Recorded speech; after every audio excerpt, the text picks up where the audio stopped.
You're listening to Ernestly Speaking, the only weekly podcast that covers friends, foes, and anything that goes. And now, for your badass host, Ernest Owens. And we're back for another episode of Ernestly Speaking with your host, Ernest Owens, myself. So, I don't even know where to start. I'll just start with, we're close to the end of 2021, and we are close to 50 original full episodes of this podcast. Now, there's been over 50 shows, but including special editions, but we're close to the big 50 of actual full original programs that are not bonuses or special editions and whatnot. So it's just been quite the thrill and the joy. And I just want to start off by saying thank you all so much for a lot of you all who have been writing reviews and giving the show 4-star ratings and really, fucking up that algorithm, I think, of, just putting out the positivity of the show and how much you love it and appreciate it. And it shows in the views and everything. So I just wanted to say thank you all for doing that and continue to do that. So appreciate that. And really have loved just the increase of subscribers and listeners to the podcast. It has exponentially have grown in the past, I want to say 2 to 3 weeks. I don't know why. I think it's because of just more so maybe social media promotion, word of mouth. But there's just been a big growing infusion of listeners, and it feels good, and I love that, and I love talking to new people who have just shared their experiences, listening to the podcast. People have caught up on episodes that I've done like months ago, and it's become almost like as one person put it, like a glossary of strange bedfolk. Like Darius Cooks. We did an episode on Darius Crooks, which he goes by Darius Cooks, but we did episodes on Darius Crooks. And so people have listened to that. Sean King, of course, and other nefarious characters. So it's interesting that people have gone back to listen to some of those old episodes, which give them in-depth context behind, why I think the way I think and why I feel the way I feel about some of these ridiculous people. What's been good lately has just been the sheer joy that so many of you all have had in sharing your fandom of the podcast outwardly. And I just gotta just say thank you so much. This week, Spotify did their annual Spotify Wrapped. And so many of you all had me as your number one most listened to podcast. And that just really made me feel good, especially when I looked at who was your number two and some of your other ones, because a lot of those podcasts I know those people. I'm really good friends with those people, and it's been interesting to see that I have been your fave out of those other great podcasts. So, for example, there's Fanti or Fanti, which is done with Travell Anderson, who I'm a really great friend with. We used to co-chair the NABJ LGBTQ task force together. And Jared Hill, who's another great journalist and queer friend of mine who's in the business. And they're the president of the LA chapter of the National Association of Black Journalists. So they're the best of the West, and we're the best overall. Well, we're the best of the East. And we all have this like friendly rivalry because the LA chapter is a really great chapter. And of course the Philadelphia one is, the founding, the best. But we they do great work too. And so they have a great podcast they do together. And then Kevin and Mikkel do the Scorpion Show podcast, which is also a YouTube show. And I have a fun little surprise to tell you all at the end of this podcast, a little special announcement about some of that. But they have their podcast that that a lot of you all listen to as well. And I've listened to both of these podcasts, and they're well produced, and they've been pros at it and have done it for a minute. So I've been like the newcomer, the Olivia Rodrigo of it all. And this year, when I saw a lot of you all Spotify Wrapped, as I was the most listened to out of them and some of the other similar podcasts in the same genre, I was like, damn, okay, all right, you are really, really listening. Because, people be like, people say, oh, I bought your book, or, well, you are going to buy my book, okay? But People be like, "Oh, I listened to your show and you just never known." It's almost like let me see the receipts. And this was like I was like, "Damn, like y'all are listening, like devoutly. This is real." And I don't have imposter syndrome. I don't think that's what it is that I have. I just I'm just in my own world, and I'm really serious about my craft, and I'm really in the lab, and I'm really into just putting so much into the work and doing it and producing it that I don't really think about. I don't ever let the perception of analytics and those things shape or impact it. I always come to either the typewriter or I need to stop being old fashioned, but the laptop, right? When I'm writing a piece, or to the boardroom or the in-house podcast studio, wherever I come and speak or write, I always come to that in a space of where my feelings are, where my head is at, and how I feel. And I pour those feelings and emotions into the work that I do. And then I kind of put it out. And, I always feel that whatever I'm putting out for myself feels good. I don't put out anything half-assed or crappy or mediocre, or at least I don't feel good about it. Like every article I write, every op-ed I write, every event I put together, I feel good about it. If I don't feel good about it, if I'm uncomfortable, if I'm not happy with it, it doesn't go out. Or, when sometimes people say, you should do this, you should do that. Why haven't you done this? I have to feel it. And that's just how I work. Like a lot of people always ask me like, you should do a podcast, you should do a podcast. And I've been told to do this many years ago, but I did not feel it in me. I did not know in my head what were going to be the steps. I didn't know the routine. I didn't have a flow. I just wasn't in that space to do it. Even writing a book 5 years ago, you should write a book. You should self-publish a book. That wasn't where my head was at. And so I trust my instinct. I go with my own feelings and expressions, because at the end of the day, it's me that has to produce it. It's me that has to do it. And if I'm doing it based on other people's pressures or expectations, hey, they'll motivate me to do the damn thing. But when I go out and do it, it's going to be me that's going to take the smoke or the heat, the criticism, the opinions, the expertise. And I have to be in a place that if other people don't like it or don't feel it, it's okay, because I felt good about it. And so when people ask me, how do you feel about the comment section? I don't really read it. How do you feel about people saying this about you behind closed doors? I don't care, because everything that I put out externally, internally, I had to review that myself. I had to greenlight it myself. And working in an independent space, but also a lot of great collaborators, it's a collective effort, but it's a thought. So if I put out an op-ed and people say, oh, I really didn't like your take on that, it's okay, because that was my opinion. And as long as I felt like I got my opinion out the best way I knew I could, and I made the points I need to make, and I reference the sources I need to reference, then I can live with whatever the quote unquote backlash or sidebars are, because I felt it.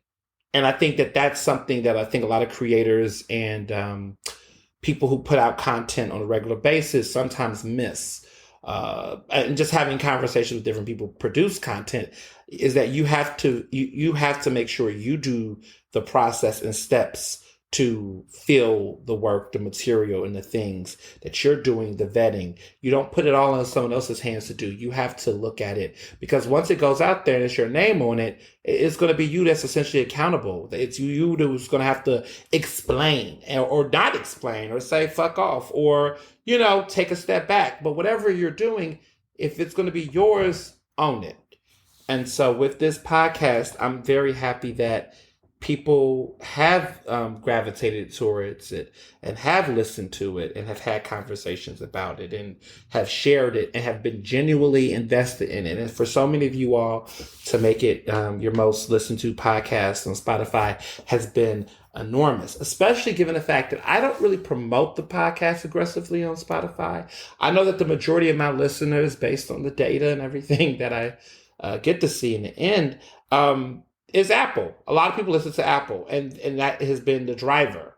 But Apple don't do rap. They don't do the Spotify rap. Like, I wonder what that looks like, what those graphics look like, what those analytics, like the way that, Spotify rap do it. And by the way, Spotify rap was done by, I was reading the backstory about an intern who did it, and there was a Black woman who did it, and she was very creative, and there's plenty of stories about it. And it's been interesting to see, how people has reacted to it all, like the different feelings and emotions and things like that. It's been quite interesting to see, that process. So I heard that pretty much this was her idea. She came up with this idea, but she never got the proper credit when it came to creating it. She created Spotify Wrapped. The concept, the algorithm to make this beautiful thing, and she did not get the credit for it in the way that some of the white boys in tech do. And so it's an interesting backstory behind this. But I saw to say Apple's do not really do a good review on their stuff, and I wish they did, because then I could see a lot of my listeners who vibe with this would feel, how they would react to this, how they would take this in. It's just very interesting. And all I'm saying is that I realize that there are a lot of people who listen to the podcast on Spotify and show love, and I'm just forever grateful and super excited. So, other news. So, December 7th, Tuesday, December 7th, on newsstands everywhere, my debut in Rolling Stone magazine, in the print magazine, because I've already had a wonderful, beautiful digital debut a couple of weeks ago, talking about House of Gucci and Kristen Stewart and Gaga and all that stuff. This piece is coming out called The Year of Black Queer Revolution. And I'm talking about how 2021 has been an incredible year, especially for Black queer men and pop culture, as we see with Lil Nas X and Billy Porter and others who have really skyrocketed. And there's been just this really amazing year. And I kind of make personal connections to my career and personal experiences and flashback of the past decade of how we got to this major tipping point in 2021. So it's an essay. It's a great, piece that's just personal and fun and reflective, and it's making a beautiful splash on page 20 of Rolling Stone magazine, which will hit newsstands this week. And what's interesting is that other magazines, like Philadelphia Magazine, which I'm the editor-at-large at, we put our issues for the upcoming month at the last end of the previous month. So the December issue of Philly Mag is already out. You should check it out. There's some great pieces in there, of course. And that magazine started going out to subscribers like around Thanksgiving.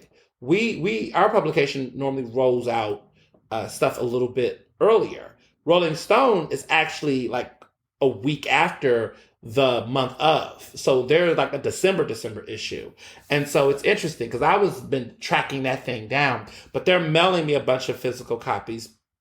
But I love to go to like the stores, Barnes and Noble, other big tier stores, major stores that sell magazines, airports, and all of the fun kiosks and things like that, to just, see these publications in person and, touch them and take pictures and things. So it's exciting because this is like the first like mainstream wide circulation magazine I've ever been published in. I was published in The Nation, which was in early 2020, but The Nation doesn't like kind of roll out and sell their copies all over the country the same way. They're national, but they're not Rolling Stone. Like I could go to CVS and see a Rolling Stone issue in there. Like it's nothing like this before. So it's very exciting and super dope. I say all this to say I went to the Rolling Stone magazine headquarters in New York City. You all saw those lovely photos that I put on Instagram and other parts of social.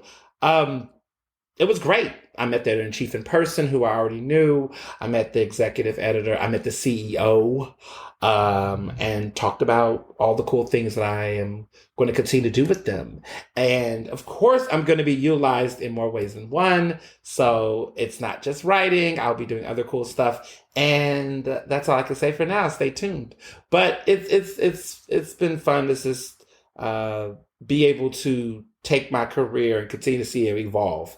And I often get a lot of time at home to just reflect on how far I've come and the people who've supported me through it all, including you all who listen to this show. And, I put a post up couple days ago, and I said that there was a time where I was blacklisted. Now I reject invitations, keep living, and I say all that to essentially say that, listen, you have to keep living and pushing and moving to see how the story plays out. I think too many people are quick to just write shit off so fast. I that's one thing I've never have really done in my life. Has been someone who's just like, something don't work out and I'm ready to throw the towel. I just don't do that. I'm not saying that you shouldn't. I mean, I can't tell you what to do. I'm just saying that I think before you're just quick to say no or throw the towel or give up, take a real self-analysis, self-audit of the situation. There might be another way to go about it than the way you did. If you just kind of just throw your hands up, then you must not really have wanted it. Or maybe you just are frustrated because you haven't taken the time to relax and find another way to go about it. And that's what I've done throughout my entire career. I used to be told there was only one way to success. There was only one way to achieve a certain thing. And there was always what they call the conventional way, the traditional way, the whatever way. And when people don't succeed and get something that way, then a lot of times that's when they throw their hands up and get pissed. But I had to assess the entire situation. I had to look at myself and say, I'm an extraordinary motherfucker. So that means that my situation is going to be extraordinary by default. I'm not privileged. I'm not the default person that can go the conventional route because my circumstances are unconventional. Who I am, what I probably want, and how I want to get it, that's an unconventional situation that's going to require unconventional navigating. It's very seldom that I have just done something like apply for this, got it. Normally it's I got rejected the first time, have to now take more time, more practice, or have to find a way not to spend X amount of dollars, have to fundraise, have to get this to get that. I mean, there's 1,000 different ways and strategies that in many ways I've had to go about getting to the places that I've wanted to be. When I think about the route to getting published in New York Times, it definitely wasn't hey, here's my pitch. Holla. No, I had to go to fucking conventions and network. I had to, wait for things to collapse. I had to wait for more diverse people to get hired in certain departments. I had to, build up my following and get my name out there a little bit more. I had to just do a lot of different things that a lot of times, the most default people, which is what? A cishet Anglo-Saxon, a white guy who's Christian, that's straight, that's a man, probably would not have to do to get in the door. And so it's interesting in this industry when I've had to do roundtables or conversations with other journalists in the business, and I'm sitting next to them and they're telling these stories. I'm like, cool story, bro, because that's not what I had to, that wasn't how it was for me. I just didn't go to school. And now you're talking to someone who, like myself, who went to an Ivy League school, got a Penn degree, got a master's degree at a top communication school, master's program in the country, right? USC, Edinburgh, got that, right? Did those things, check. And again, things were not just falling from the sky for me. It was really a matter of having to be a lot of different things outside of just a journalist. I've had to be entrepreneurial. I had to be scrappy. I had to just be very much so strategic and a lot of things that some people don't. And so it's interesting when I hear journalists say things like some of these, more privileged folks in the business, it's like, oh, I really, I'm not a networking type of person. Yeah, you don't have to, because, you could just submit a resume and someone looks at it and gives you an interview. And the only time you have to be social and smile is at a fucking interview. Like I have to do the networking, the coffee chats, fire chats, all this shit before I could even get considered to an interview. And then from the interview portion, then hope that somebody, has a, non-racist heart and decide to give me a shot that I deserved without all of the shit that I had to do to get there. And that's the experiences of a lot of women, a lot of other queer people, a lot of other Black and brown folks that have who have had to work twice as hard, if not quadruple. So I'm very aware of how far I've come and how. And I tell others that are so quick to throw in the towel, like, recognize that if you're trying to compare yourself to the conventional route of others, that's where you fuck up. You need to take the time to look at what your circumstances are, figure out how to navigate that, if it's worth it. And if it's not, if you don't feel like, if you're exhausted, you have a right to be. You don't have to if you don't want to. But if you are in the spirit of fighting and pushing and trying to get there, get somewhere in that way, then consider untraditional pathways. Because most of your favorite journalists that are of color, most of your favorite journalists who do it this way, it's not this very, like, oh, go to college, get a degree, do this. I mean, that helps, because I'm not going to play with you. That definitely helps. But it is not the end all be all, and it's not the automatic ends to the means. So I'm keeping it real. I'm keeping it 100. So yeah, I'll say that. But it's been an honor, and I'm super excited with the work I'm doing in general. My contract at Cheyney University got extended for 2022, so I'm going to be back in the mix as your favorite adjunct professor, and teaching journalism and inspiring an incredible group of Black students at an HBCU, America's first HBCU, Cheyney University, which is here in Pennsylvania.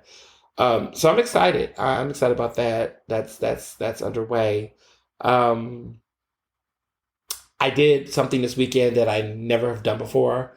I participated in the Philadelphia Holiday Parade, which is on 6ABC at 2:00. It's on 6ABC. Came on Sunday at 2 p.m. on 6ABC. So I know there's probably some camera that caught me in my little holiday sweater. I don't think it's an ugly sweater, because I have a cute pattern. I think it's a cute sweater, but some people might consider it an ugly holiday sweater. But anywho, I was there with my husband and one of my good friends, Laura Shorts, who was there with her lovely daughter, who's such a burst of energy. Like, she's so sweet and so adorable, and she's like so talented. And we were all a part of this on this Primark bus, which was interesting because the top bus was mostly covered, but I got on the back end, and we was able to get in the back. So the camera, 6ABC, was filming it when we got to City Hall, but they had us all the way on Front Street. I think where the Penn Landing sign was, we was all the way up there, and when they took us all the way back, but we had to get off at City Hall because I was not about to go all the way back. First of all, they blocked all the roads. It was a shit show. It was on Saturday night. It was a shit show, y'all. It was crazy. And I loved it. I loved just being, like, it was a very organized, clean parade. People were respectful. I was just waving like I was like on a Miss America, did the wave. I just was on it and had a good time. It was cute. It was fun. Everybody was, in the holiday spirit. And it got me pumped up for the holidays, because honestly, I am in the holiday spirit. But I feel like the closer I get to Christmas, the more I get really, really jolly. But it's like, I don't know. It's sometimes you get, we're in the media industry, and just in general, sometimes I feel like a lot of shit be getting forced in your face. And it's not even fun. It's just too much shit. Like, I was out and I saw Christmas Village, and I think Christmas Village is fun. But I don't know if I could get my ass all up in Christmas Village unless I was in a very organized thing. Because there's so many people, and I'm not one of these people that's like, I'm a crying, or Omarion Very. I'm not want to be that person either. But it's just, I don't know. Holidays get, like, just the massive amount of people just make me, and I'm not even claustrophobic, but I'm just like, Like, I like holiday things. Maybe I don't like holiday crowds. That's what it is. I like holiday things. I don't like holiday crowds. There you go. And maybe a lot of you all feel what I feel. Because I'm really in the holiday spirit. I'm just not, like into all the crowds. I'm over here chilling because I'm in my lovely abode, and I have like my nice little studio session. I'm giving Alicia Keys vibes, whatever that means. But like I have candles on. I guess that's Alicia Keys vibes. I have my Vanessa Lynn collection, which she is awesome. The lovely woman who gets these candles. Her collection is beautiful, and it's a part of Ernest's favorite things 2021. So you all should go and check out what my favorite things are there on my Instagram page. You can swipe through and see them. But the Vanessa Lynn collection, I've been into her candles all this year, and she, upgraded me with some more great stuff. So this collection, which was named after a family member of hers who's no longer here, and I think it's beautiful, Vanessa Lynn, the name. But she got me these beautiful candles, Razzle Dazzle, which is a raspberry candle. And what I love about her candles is that she even shapes the candles like the fruit, so you feel like you have a raspberry like in this candle, and it just smells good. And the quality. I mean, it's just essential oils, and she has really good coconut blended wax. Like, they last long, they burn smooth and well. It's just a great feeling. I just love her candles. I just can't praise her candles enough. I'm a stan. But I'm lighting this one, and then I'm going to get into her Chanel number 5 candle. That smells really good. But I'm trying to wait for Valentine's Day because that feels a little bit more intimate. But she has like the other candles too. I just love her stuff. But anyway, I like holiday things, but I like holiday crowds. But this bus was great because I got to see holiday crowds, but I wasn't amongst the holiday crowd, which made me feel a little bit better. And I don't think it's because of the pandemic, but y'all got to remember, before the pandemic was flu season.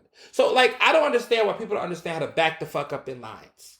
Is that just me? But, like, I don't know why people just don't understand what giving people 50 fee means. And for my non-Black listeners, give me 50 feet. It means back up, give people feet, space. It's a part of a popular rap song that came out many, many years ago. So when they say back up, give me 50 feet, back the fuck up. Like, we need space. Lines and things like that. So there used to be like summertime, Ernest, which is like when I used to like to be out in the summer. And I mean, long lines in the heat was a mess too. But I could do lines. But see, I'm at a point now where I feel like I'm definitely at 30, where I'm not doing long lines for stupid shit anymore. Like, what does that mean? Like, oh, I want to get that silly special holiday mug, so I'm going to wait in a long line to get this special free mug. No, I'm not going to wait in a long line for a free mug. Just not going to do it. One of you all will sell it, or, somebody's going to slip and put it up online, or I'll just learn how to deal. But I'm starting to get to a point now where I'm valuing time more than things. Growth. And I'm telling you, this is a growth for me. Maybe it may not be to you, but like, I'm starting to think about time more. In this sense of like, okay, I'm spending 2 hours of my life waiting in line for something that I'm probably not going to give a fuck about. Like, I don't know. The long line thing, like, I never was I'm Team Android.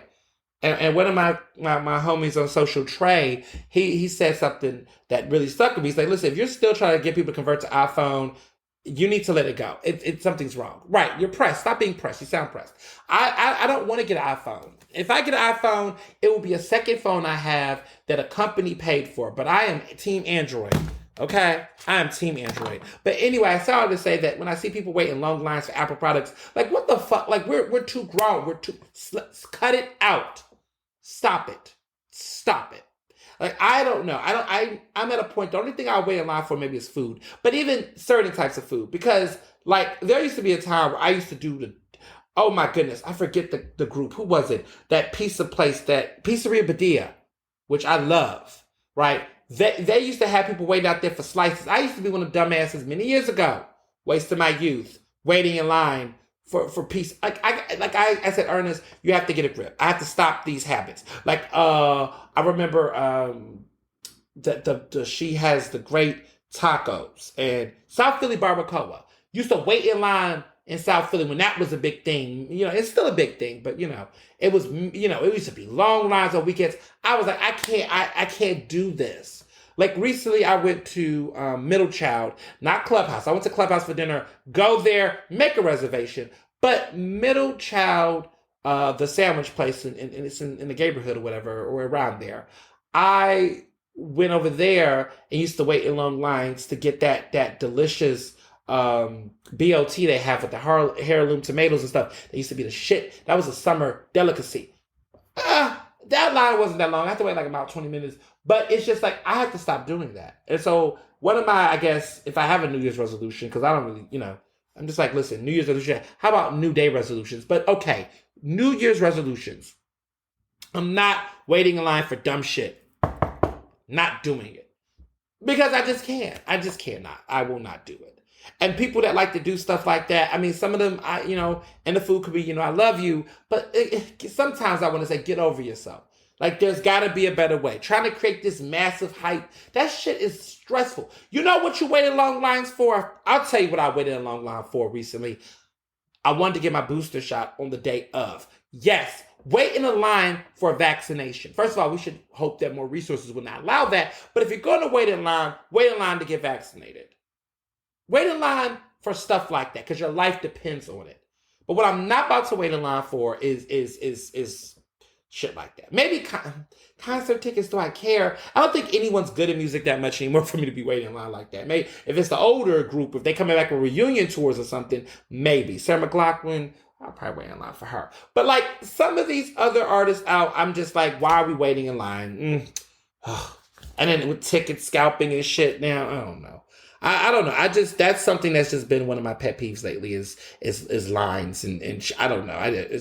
And I think the pandemic, I ain't gonna hold you. I think the pandemic is playing a role in that. I think it definitely is playing a role in that. So yeah, the float was great. Mr. Johnson, I had a great time. It was cute. So, I'm on TV again. So that was great. I really loved it. And so I guess what everyone's talking about is Omicron, right? Or Omarion variant, because, you folks on Black Twitter and your jokes. So let me say this real quick, because I'm petty. I guess have to say this. So this weekend, I was watching VH1. I saw the Cheaters show, which is an iconic show that's been around for over a decade. I grew up watching Cheaters when I was young. And they went through various hosts. This Clark Gable is the worst host. Joey Greco might be the best. But you know who is really the latest host, who I'm really feeling him as the host? Peter Gunz. Now, a lot of people ask me, who is Peter Gunz? First of all, if you don't know who Peter Gunz is, it's okay. But again, I have to acknowledge the diversity of my podcast listeners. So for those who know who Peter Gunz is, this is my rendition of who he is to me, and then to you might laugh, but to others, here's your introduction. Peter Gunz is a Grammy-nominated producer who was back in the 90s. I think he worked with Mariah Carey and others, but he came back to grace and became really, really famous off of the show Love and Hip Hop New York. And on that show, he was in a love triangle with Tara and Amina. Tara was his girlfriend he had for a long time. He didn't marry Tara. He didn't put a ring on Tara, but he kept having babies with Tara, including while he was married to a woman named Amina, who was like the side job mistress when he was with Tara, but Amina ended up getting the ring. Sounds very familiar to somebody else we're going to be talking about in this podcast. But basically, he went back and forth with them. Everybody thought that Peter got his tubes tied in the end, and everybody thought that was it. But then Amina at the reunion show came out and said that actually she's pregnant. So she must have got pregnant right before he tied his tubes or got his, I don't think he got a snipping, okay? A vasectomy. So that changed everything.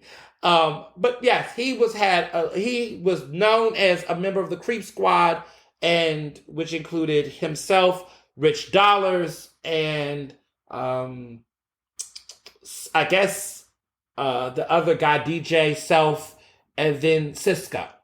Rosario. These are people that Rosado, these are people you don't ever have to meet in life and you don't need to know about. But he was basically a cheater, had a history of cheating. Well, said cheater or ex-cheater now, he says he's not like that anymore.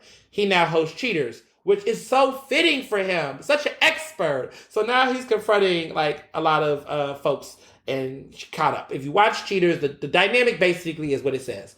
Somebody comes on the show suspecting their partner of cheating, whether they're married or not married. The detectives, including the messy ass host, whoever the host is, sends out private investigators to go stalk their lover and find out who the companion is. Sometimes the companion is a friend, a cousin, or somebody else who had no business fucking their significant other. In any case, whatever, Cheaters, cameras eventually confront the person in the act, and then the person gets shot. Sometimes a fight goes down, lots of arguing, lots of cursing. It's like Jerry Springer on steroids. So that's the nature of the show. It's like 30 minutes and it's incredible. I encourage you to look on YouTube and look at old episodes and snippets. It is iconic. It is a piece of reality TV show history. And I just love it because it is escape. So Peter Gunz hosted, and he is killing it. He's hilarious. He's funny. And I guess every Saturday, VH1 is like running these Cheaters episodes and showing these different hosts. But I must say that it is definitely a good time. And I saw it. So I put on Twitter, hey, FYI, if you're, just in case, one of those, if you're interested, VH1 has this marathon on and Peter Gunz is on there. Well, I didn't even at Peter Gunz on Twitter, y'all. And Peter Gunz came into my comments and said, oh, snap, thanks for looking out, brother, and just was real, friendly. I was like, oh my God. But like, it's hilarious because like, oh my goodness, Peter Gunz actually responded. This is like iconic. And it's funny because it's like, he saw the tweet. And I didn't even at him, but there was a lot of people tweeting it, retweeting and things. But it's funny because he responded. Like, he actually responded. So that was, I had a exchange with Peter Gunz on Twitter. Which goes on my list of many great people like Cardi B or Justin Timberlake or Charlamagne the God or Tariq Nasheed or other infamous people like Sean King. I mean, my list goes on. I've had some interesting Twitter conversations and follows like Missy Elliott. That's a good one, right? And Tevin Campbell, who was like awesome. So I've had some fun run-ins on social media with some fun people, good and bad. Just like I said, every day is a new day. You just never know what can happen. It can go down. It can go down. So, but no, Cheaters is a fun show. But I said all that to say, speaking of Cheaters, the Omicron variant. It's in America. We knew this was coming. It was first in California, and I want to set the record straight because I if I see something that gets corrected in public, I do think it's an important detail. So initially, the whole conversation was that there were cases in South Africa, which create this whole narrative around Africa. They always just love to come for the continent of Africa and its countries within this continent. And it gets annoying because that's exactly what happened with the first COVID, right? Episode where it was conversation about China and it was called the Chinese virus and this type of xenophobic, racist language, right, around it. And so it starts off talking about South Africa, but what we find is that researchers actually found and studied cases in Europe. And then they did the research about it coming from Europe. So Europe was the first destination to which Omicron was actually spotted. And then, of course, its migration to South Africa and whatnot. So it was actually Europe where the first cases were reportedly. It was not South Africa. And for you racists and folks that are not listening to this podcast, but if you know people who are, which you shouldn't, but if you did, or you see people saying dumb shit online, correct them. You can go Google this. This is factual information. It was actually researchers who was finding it out in Europe. And then, of course, South Africa ended up getting it. Like many other illnesses that come through European situations, right? Like smallpox, or like when those motherfucking colonialists came to the United States and spreaded it to the the natives, right? The indigenous people who then got sick. And then, of course, So it's not like history has not told us, germs, guns, and steel. Hello, where did those germs come from? Do your research. Steals, yeah. And they should have just not talked about steal, but steals and steal. Theft and uh, again, I'm not that guy. But, you know, that book, you know, Germs, Gun, and Steel, which was a documentary, there's some flawedness to some of that. My nerdy historical wonkish shelf is about to go into a whole diatribe. I'm trying to prevent myself from talking about that entire fucking book and how much of a mess it is. But the point I'm saying is that there is some factualness to it, which is the conversation around, you know, how these germs, how wars and colonialism help spread a lot of this. And, you know, I just, yeah. Just stop blaming everything on Black people and Asian people and people of color. So, FYI, Guns, Germs, and Steel is a book by Jared Diamond. It came out in 97. So, it's going to be 25 years next year. 25 years this book is. Oh my goodness. 97 will have its 25th anniversary next year. Time flies. You know what came out in 1987? The movie Hercules. We're getting old. So this book was a big deal when it came out. It won the Pulitzer Prize for general nonfiction. It was a big deal when it came out. I remember reading it when I was like, I'm a nerd, but I read it when I was in middle school. And of course, a lot of things said about it was a little, you know, racist. But that was the closest we got to history. Basically proclaiming that Europeans back in that colonial times were nasty. Okay? And some of their descendants, even today, are still nasty. Don't want to get vaccinations. Coughing and spreading shit. Being disgusting with their guns, germs, and steel. I should call this episode that, but I'm not. But guns, germs, and steel. Story of white colonialists. From the early 1600s all the way down to today. It's the theme, right? It's a theme. Germs, guns, and steel. You know what? I'm on to something. Guns, germs, and stuff. It's literally the theme of like all the things of white supremacy right now. Guns, because we're talking about that. Germs, steel, like, and we should use the word steel, like steel as a word, like in reference to like stealing something versus steel as in metal, because that would even work. Guns, germs, and steel. A white supremacist story. It's. Maybe I should remix the book. I got some ideas. I have ideas. Because that could be a play on word, and it could work. All right. Enough about that book. But seriously, read it, think about it, talk about it, spread the word. So, so much going on today. It's in the United States. It's in Pennsylvania. Cases are in Philadelphia. There was a case of a man in Northwest Philadelphia who has contracted it. Someone in Jersey had their case. There were 6 cases in Pennsylvania as of the recording of this podcast. There's probably going to be more. Honestly, this is my conspiracy theory. It's not really a conspiracy theory. It's just like, this is just a theory. This is not backed by research or fact. This is my opinion. Opinion section. Opinion time. Okay, opinion.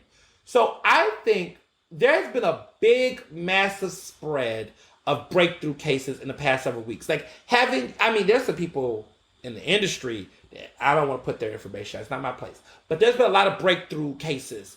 And you all have seen it. You all know people who've been having breakthrough cases. But there's been a lot of breakthrough cases that have been happening recently. And I think Omicron has been here for the past several weeks. And now everyone's talking about it. And I think that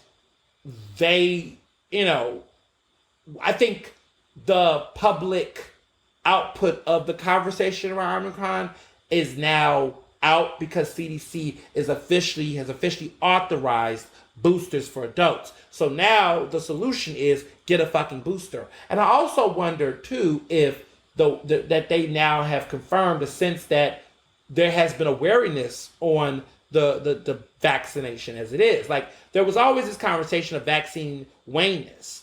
And it's been a year, y'all, since vaccinations were beginning to go out. Now, clearly, people like me, I got mine in January. But technically, it's been waning since then. So there has been a conversation about getting boosted. So now I'm back up. I'm boosted. I'm feeling good. I haven't had any side effects from the vaccination, except when I got it, my arm was hurting. But I hear people have been tired, exhausted, things like that. Right, natural. But what I'm saying is that it makes sense that there has been some gap time, 8 months or whatever, since people have been fully vaccinated. People got fully vaccinated April and March. Okay, it's time for y'all to get a booster. Now, people have gotten fully vaccinated like in August or September. I don't necessarily know if a booster's necessary. It hasn't been like a 6 month gap. I think that's what they've been saying, like if you haven't gotten vaccinated since 6 months. But for those of you, many of you, it's been 6 months. Go get your booster shot. Like, stop playing. Go get your booster shot. Because getting vaccinated, I think, when a lot of people were getting vaccinated during the early spring, Delta did not hurt so many people who were fully vaccinated in comparison to those who were unvaccinated. So it seems like, and again, this is me being a hopeful optimistic, also applying a little bit of common sense under my umbrella, that it seems to be a pattern that those who are not getting vaccinated are going to get hit harder and faster. But Delta was crazy and got a wave of people who was unvaccinated. That was in the summer with people who were still playing games. Now, I think Omicron is going to come through and really devour, people who are unvaccinated. Like, it's giving super contagious vibes. There's still no real information on how vaccines are responding to it, but all that to say, your best bet, if you're somebody who's been fully vaccinated and haven't gotten COVID at all or have recovered and getting vaccinated, build that immunity up. Get your body together. The stronger, the better, I would assume, to fight off these variants. I have been blessed to make it through Delta, and I'm going to make it through Omicron. I'm going to make it through this. But we all have to do our part. We all need to stop playing games. If people out here who are saying to me that they're unvaccinated at this point, I don't get it. I just don't get you. It's not even, because to be honest, I think that's how mutations happen. People are finding resistance. This virus is finding new ways and sciences. It's building, but it's getting worse for people. I think whatever it's going to do, it's going to be worse for anyone who's unvaccinated. Because it's getting more contagious, getting more whatever. Stop fucking playing. And now that we're seeing breakthrough cases of people who are fully vaccinated, that's a reminder to us, my fully vaccinated folks, that even though we're living past the breakthrough, it's important for us to not take this lightly. I still mask up. I always keep a mask. I always keep a mask and a Glock. My Glock is my hand sanitizer. I'm always keeping it in my bag. And my favorite hand sanitizer, by the way, because someone saw it today, I use Perel Prime Defense. They don't sell big bottles of that. They sell like personal bottles, and it's at CVS, which is like one of my favorite stores. And sidebar, I just have to say this. I am devastated that it closed down these CVS stores. Okay, one of my favorite CVS stores in the city was the one next to Del Frisco's in Philly on 15th and Chestnut. That one's closed. And I was right across the street from my office. So I'm just really annoyed right now because now I have to take my ass all the way down in Center City to the one on like 17th and Chestnut, which is like, I know these gaps, like 19th and Chestnut maybe, I don't know, right across the street from Target. That's annoying. That's a distance. I don't like it. But then someone can say, you go to one on Spruce on 15th. That's a walk. That's a hike. I don't know. I'm mad that we lost our core, like Center City, like in the heart of it all. Like that one closed. I'm just so heartbroken by that. And of course, my other favorites, the one on 43rd and Spruce, and of course the one on 39th, that I've been going to for 11 years. That was my first CVS in the city because right across the street from my college dorm room, which is on 39th and Walnut. So that one, I have a special heart. I still go there. And there's if you go to the one on 39th and Walnut, there's a short white guy who's like super friendly. He's like the ultimate like store guy there. He's like, welcome to CVS. He's been there since I've been going there. And it's been 10 years. They will never let go of that guy. And for my fans who like to go used to go to one on 15th next to Del Frisco's, this is like so Philly shit right now. But like, there was an old cranky guy who had this like monotone voice that used to always work the front. And I don't know what happened to him. And I hope that they put him in a different CVS. But those two guys, at both of them. Another one is still there. If you go there, he's like kind of bald, but he has orange hair around. He doesn't like fully shaved his head, but he's like very like pale and like very like store clerky friendly, and he's just been there forever. He's like a local like cornered. He's like a Walnut Street treasure over there in University City, and I go to the store every time. He's always there.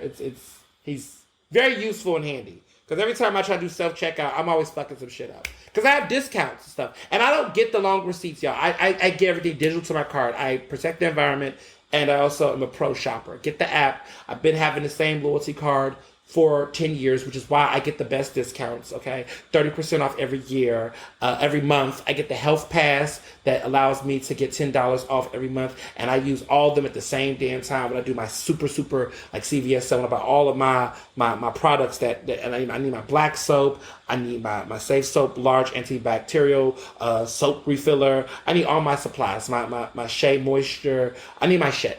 And I go to CVS and I get my things I need to get. I'm a devout CVS fan. I've had a CVS card for 11 years. Loyal, okay? I don't care about the Rite Aid. My husband, he's into Rite Aid, and I ain't gonna hold you. Because when I need to get my wipes, like I don't use toilet tissue. I use those like Cottonelle wipes. Rite Aid sells them for $7. CVS sells them for like $10.99.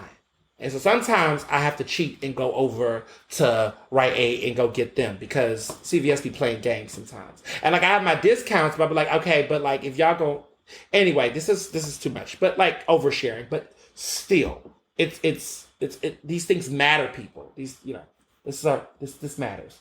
But I'm sad that they're closing a lot of locations. And the ones that I've been going to, except for that one, have pretty much been staying open. But there's a couple across the country that's been closing down. I'm just heartbroken by this. Anyway, I go get Perel Prime Defense. That is the clinical one. I love the way it's in my hands. It's not very jelly, but it automatically penetrates the hands. And they say that this is like the type that the healthcare workers use, which I know that when I've gone to clinics and I have friends who work in the hospitals and things, their hand sanitizer is very much like that strong alcohol base. And this is the same way. It just comes on and you can feel like, I don't know, I just feel like it's doing more work than a lot of the Germex hand sanitizers and things. And I'm not sponsored by any of these companies. Y'all know I get checks and get sponsorships, but I'm not sponsored by any of these. Full disclaimer. Like, no one's paying me to say this. This is just my personal taste. So, just want to put that out there as well. But anyway, I think the real solution here, guys, everybody get boosters. If you haven't gotten a booster, get fully vaccinated. Stop fucking playing, y'all. Like, people are still dying. Like, I'm still seeing stories on my timeline of a cousin, not my cousin, but of others' cousins or aunt or somebody that live on the other side of town that this is still killing people. Just because the media at large has not been speaking too much about the deaths, but been spending more time talking about cases, don't get it twisted. People are still dying. This is not over. Vaccinate your kids. It's time, my little brother who is 11, my youngest brother is, getting vaxxed. Like, everybody got to get vaxxed, y'all. I'm seeing people get their kids vaxxed. I'm happy to see that. Like, it's time. It's time to stop playing. And everybody needs to get boosted. And if we do that, we're going to pass Omicron. There might be another one left, like the Empire Strikes Back, right? There might be another more variant that's going to come after Omicron. But I feel like if we really increase it, we can get that herd immunity. We can get to that point. I mean, it's been 2 years now, people. We're getting 2 years. It's like 2 years of this shit. Okay? We're almost done.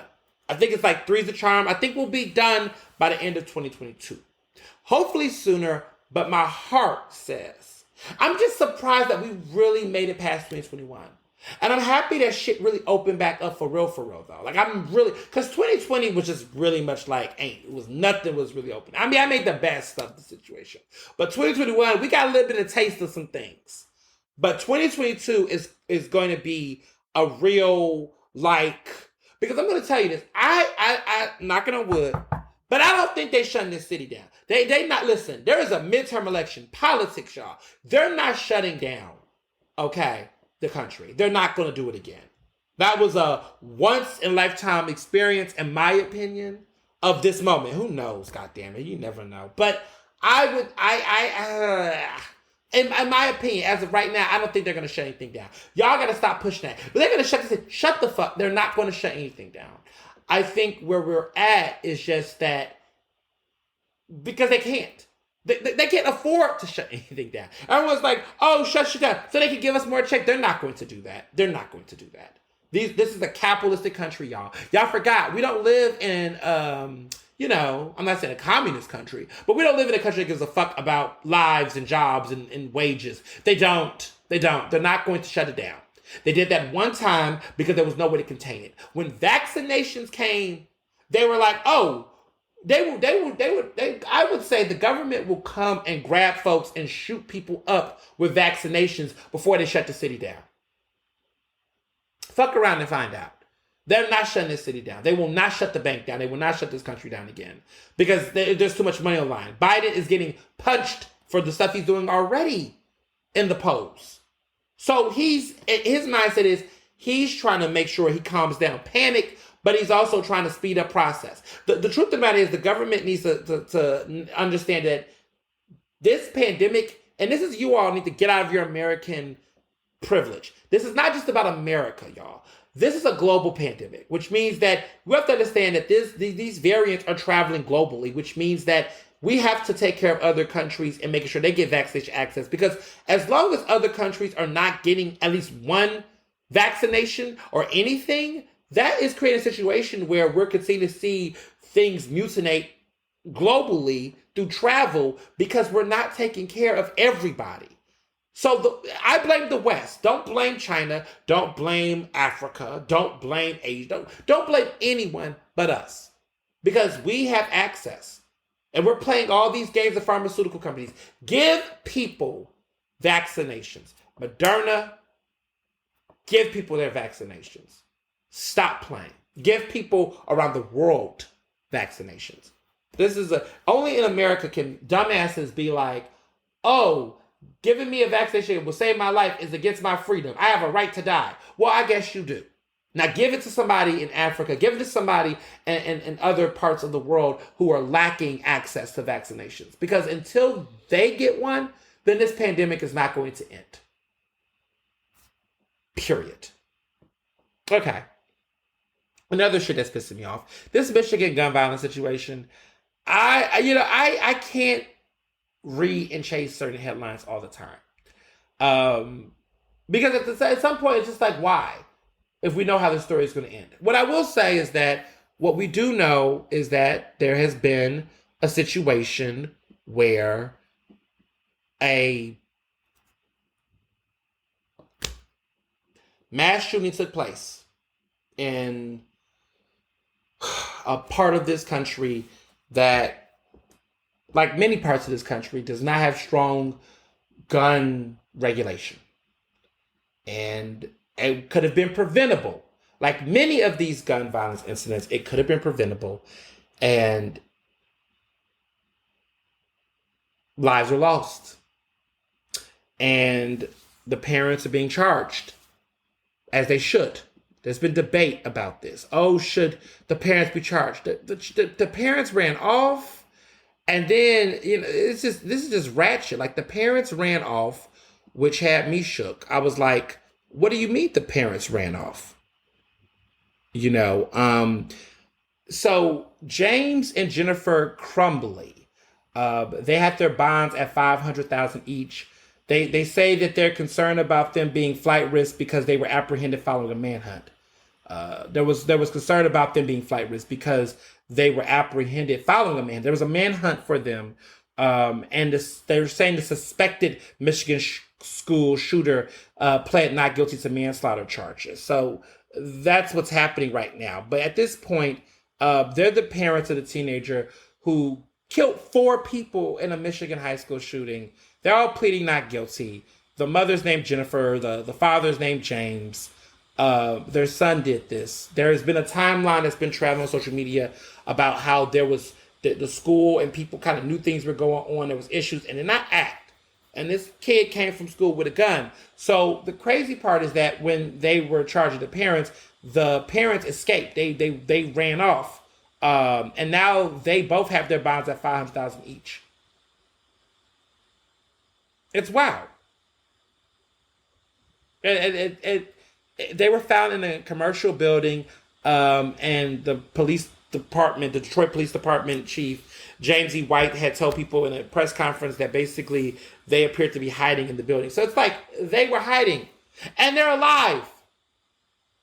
And I'm not going to be one of those people. If they were black, we already know if they were black, how this would have went down. Okay? I'm just so tired. And we know this, right? If they were black, we know that this would not be the same story.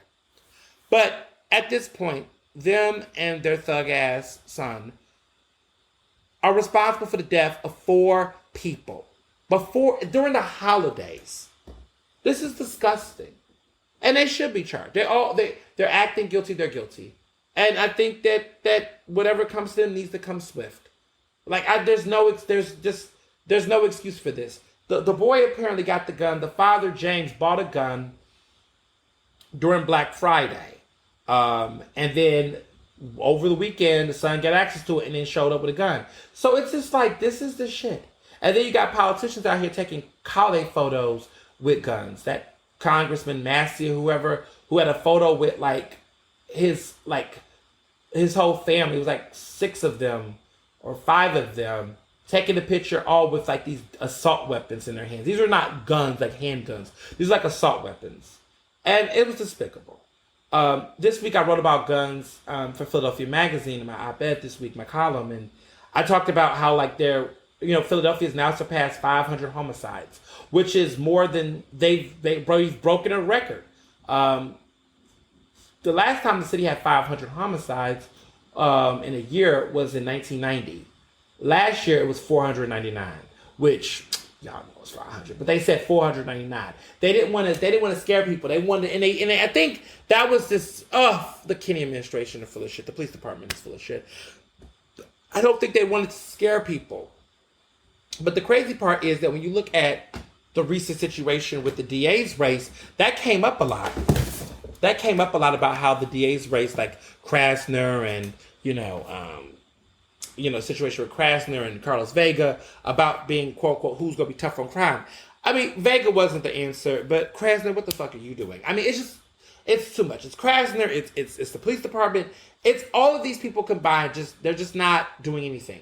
But what made it worse is that the police department with the politicians have been doing this gun buybacks program, which I talked about in my piece by just saying, can we all admit that gun buybacks are not effective? So for people who don't know what gun buybacks are, they're basically this situation where elected officials, let me clarify this. Elected officials and community members, because this guy named Jeff Brown, who's the CEO and owner of ShopRite and all those stores, Fresh Grocers through Wakefern, he owns a couple of grocery stores in Philadelphia. It's like Brown's ShopRite and those type of stores and Fresh Grocer and all them. He owns them. So he does these gun buyback programs where he tells people to come with their guns, no questions asked. And if they turn in a gun, they get like $100 gift card to his store so they can get groceries. And other elected officials give money or other incentives and gift cards and just whatever to incentivize people giving up their handguns. Well, the thing about these gun buyback programs, because I've been to one before, is that the guns are old. They're old guns. They're not even like sexy guns. Like guns that are like, the ones that are, in these streets for real. These guns are like old rifles and musket looking Davy Crockett motherfucking guns. And guns that look like, Clint Eastwood had back in his westerns in the 70s and shit. Like, these guns don't look like the guns on the streets. Like, I don't see anybody who got a gun with a wooden handle that's out here, fucking it up. It's just not what's happening. But yet they take these pictures and are like, we got 60-something guns. We got 100-something guns. We're making a difference. Look at us. And everyone praises them. And I'm sitting there looking like, these are not guns on the streets. So that's the first thing. That's a lie. They're not guns on the streets. Because the real guns on the streets are ghost guns. And I have been a firm advocate for removing ghost guns off the streets. Now, City Council last year banned ghost guns. But ghost guns are hard to technically ban. Because here's how it goes. Ghost guns are basically kits. They're kits of pieces of guns. So like 80% of the gun is pretty much made, but technically it doesn't count as selling a firearm. So people who don't have a license to carry, people who have like violations and things, it's easy for them to access this because technically they're not selling the customer, right, the consumer, a firearm. They can't sell a firearm to a person who does not have a license to carry or do not or have violations or regulations. But with these kits, technically they're not guns. Technically they're a kit of pieces. But technically you could take that fucking kit home, snatch those two things together, add your pipes, and voila, you have a new handgun. And those ghost guns those kits are being sold underground. They're being sold on the internet because certain people are getting them in bulk and then putting them out in the streets. And they're getting distributed. And anybody, their mother, is creating them and then going out and shooting people. And then they're circulating on the internet. Because now what people are doing is buying ghost kits, making them, and then selling them. Because see, to buy an actual registered handgun with a serial number, because ghost guns don't have serial numbers because ghost guns are not handguns. Handguns have serial numbers. Ghost guns or those kits don't. So there has been a mass circulation of these kits out here in these streets, and people are creating their guns from them. And so what's been interesting is that like police are saying that 1 in 10 guns in Philadelphia are ghost guns. That's what they're saying. But then the new confiscation is saying that actually the confiscation of ghost guns and investigations are actually more than registered serial handguns and other guns combined. So ghost guns are increasingly becoming connected to actual homicides and investigations.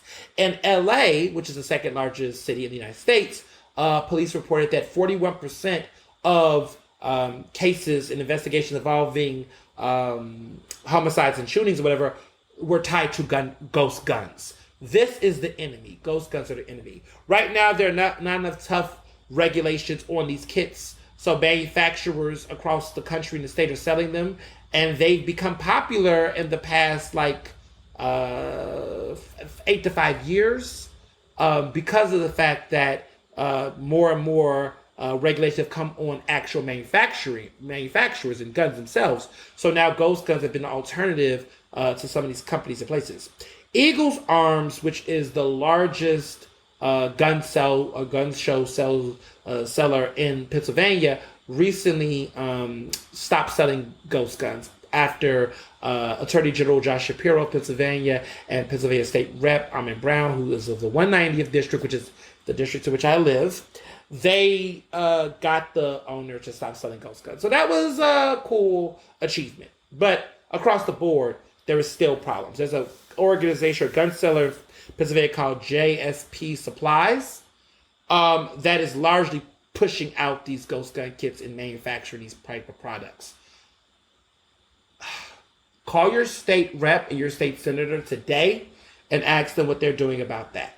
Ask them what are they doing about JSP Supplies, supply that is pushing these ghost gun kits across the Commonwealth of Pennsylvania. Also, for by folks who do not live in Pennsylvania but live in other states and listen to this podcast nationally, because we're in like 18 countries apparently. Talk to your elected official about what they're doing around guns, and talking about ghost guns specifically, right? Because there's a lot of rules and regulations. I mean, unless you're in the southern state, but and if you're more in the mid-Atlantic, there's been a lot of policies around manufactured guns, but that's not the enemy right now. I mean, it's still a problem because clearly look what happened in Michigan. That was a serial gun. That was a registered gun. But most of these other incidents that's happening, the gun violence is happening, that's not mass shootings that are tied to schools and whatnot. We're still seeing this problem in the streets, and it's hard to arrest and find criminals because these guns don't have serial numbers, so you can't trace them to people and things, including the kits, you know? And so I think what's happening is that, you know, I talked to one state rep about this, and they said to me that it's going to take someone connecting a ghost gun to that supplier that's going to be the sort of break the camel's back. But it's like, how does that happen? Does someone confess? Does someone admit that they got it from the supplier? But something's going to have to give. So that's my thoughts. It's a lot to process and think about, but damn it, something needs to happen. Abortion rights, it's not looking good. Supreme Court is showing their ass right now. There's conversations because of what's going on in Mississippi right now with them trying to push the ability for a woman to have abortion to 15 months. They're trying to scale back on it. There also are conversations about pushing back on the landmark Supreme Court ruling that allowed abortions to happen in America, Roe versus Wade, that took place in the 70s. It's tragic. It is. It's devastating. Roe versus Wade was decided on December 22nd, 1973. So we're close to the 50th anniversary. The 50th. And there's been a lot of people who never thought that there would be a time where this would be threatened, because they just thought, the the Republicans won't do that. They won't go that far. That won't happen. Well, it can. And you know what? Everyone is putting out these conversations about, men need to stop, telling women what to do with their bodies. This is true. But you're missing an important detail. It's actually women. Like it was back in the, 70s with,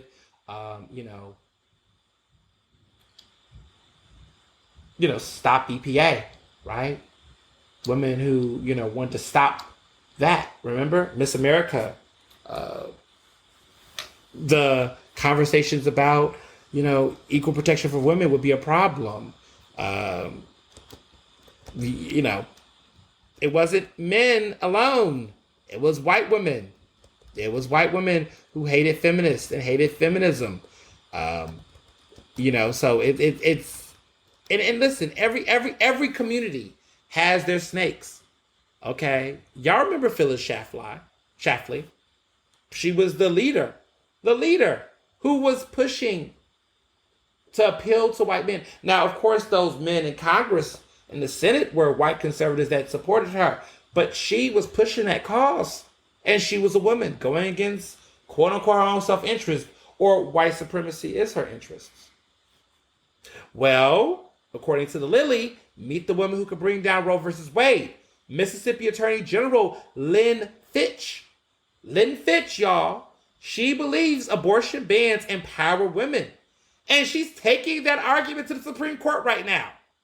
A woman. I'm not saying men are not against that, are not supportive. They are a part of the problem too. Men are.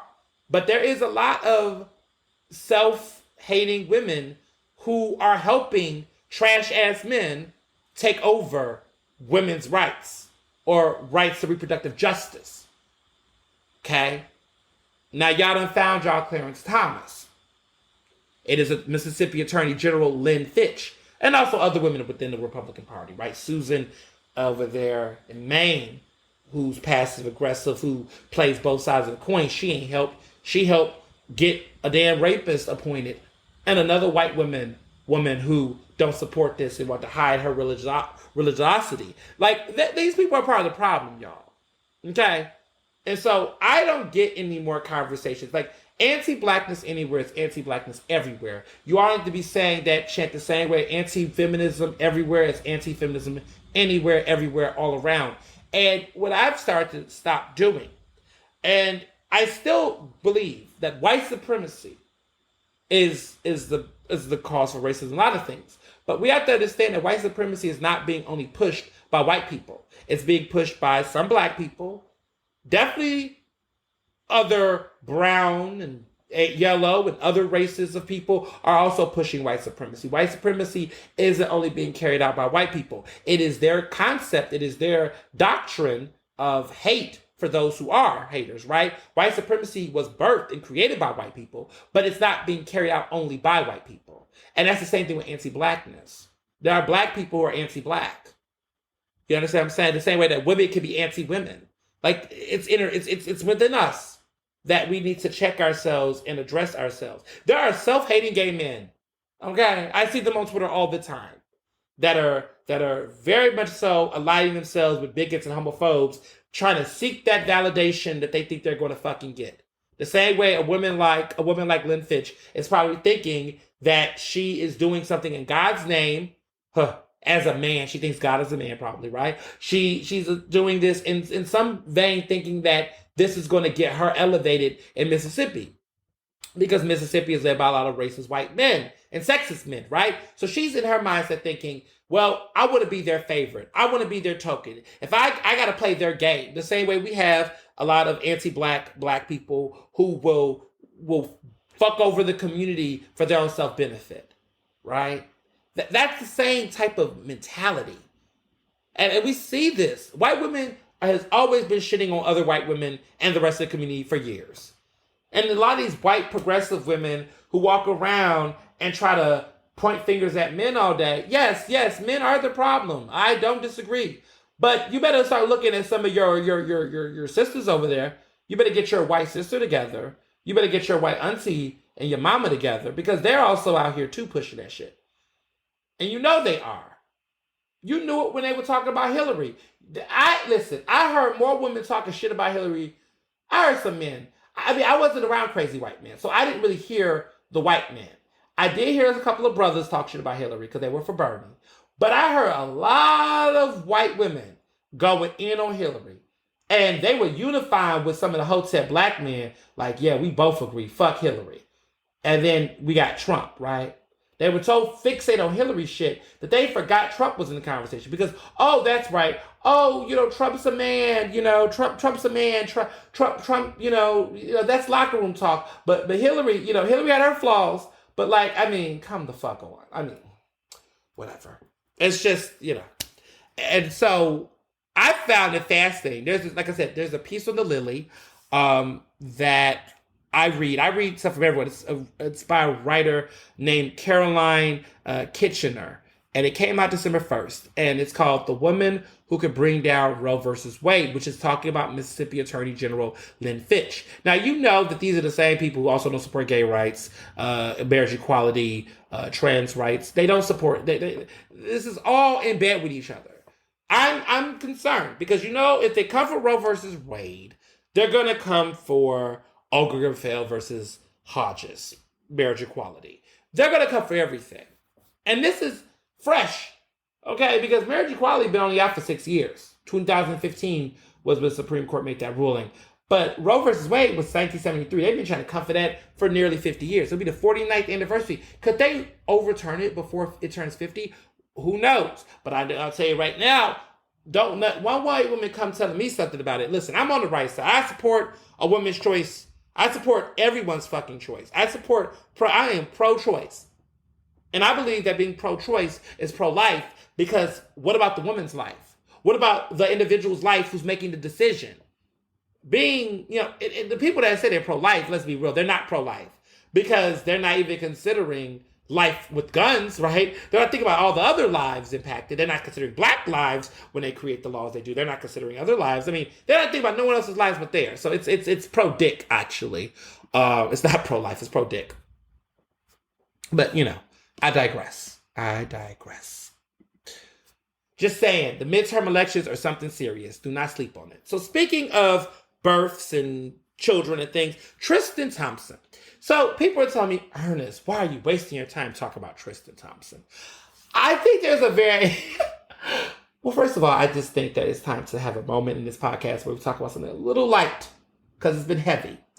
But I think that Tristan Thompson is a case study of what happens when you deal with fuckboys, and what happens to women who wear clown makeup and choose to fuck with fuckboys.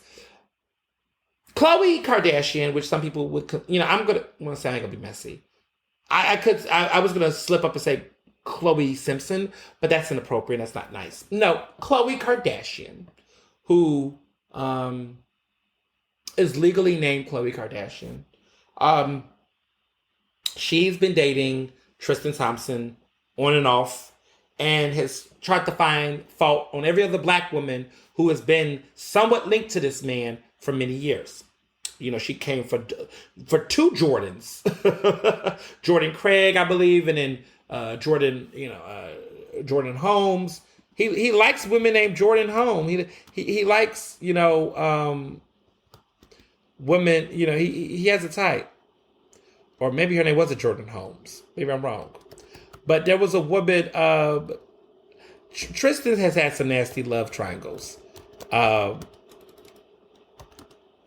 I oh Jordan Woods. Jordan Woods. So Jordan Woods and then Jordan. Okay, so he has a baby mama named Jordan, but that's not Jordan Woods. There was a girl named Jordan Holmes, but that's not her. Not her.